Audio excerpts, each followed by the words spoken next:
Kuwait ആഭ്യന്തര മന്ത്രാലയം പുറത്തുവിട്ട കണക്കുകളിലാണ് ഇന്ത്യയിൽ നിന്നുമുള്ള വീട്ടുജോലിക്കാരുടെ എണ്ണം വർദ്ധിച്ചതായി വ്യക്തമാക്കുന്നത്. കഴിഞ്ഞ വർഷം മാത്രം 30% വർധന തൊഴിലാളികളുടെ എണ്ണത്തിലുണ്ടായി.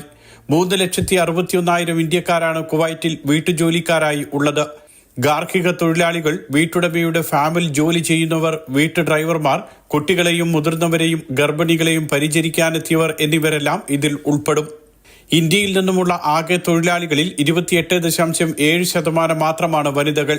രാജ്യത്തെ ആകെ വീട്ടുജോലിക്കാരുടെ എണ്ണത്തിൽ രണ്ടാം സ്ഥാനം ഫിലിപ്പൈൻസിനാണ്, 2,00,000.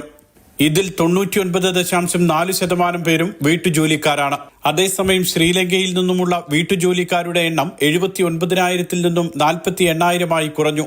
കുവൈറ്റ് ആഭ്യന്തര മന്ത്രാലയമാണ് തൊഴിലാളിക്ക് ഒരു സ്പോൺസറിൽ നിന്നും മറ്റൊരു തൊഴിലുടമയുടെ കീഴിലേക്ക് മാറാൻ പുതിയ സംവിധാനം ഏർപ്പെടുത്തിയതായി അറിയിച്ചത്. സാഹിൽ എന്ന ഓൺലൈൻ ആപ്പ് വഴിയാണ് ഇതിന് അപേക്ഷിക്കേണ്ടത്. നടപടികൾ വേഗത്തിൽ പൂർത്തിയാക്കാൻ ഇത് സഹായിക്കുമെന്ന് ആഭ്യന്തര മന്ത്രാലയം വ്യക്തമാക്കി. Mathrubhumi news, Kuwait.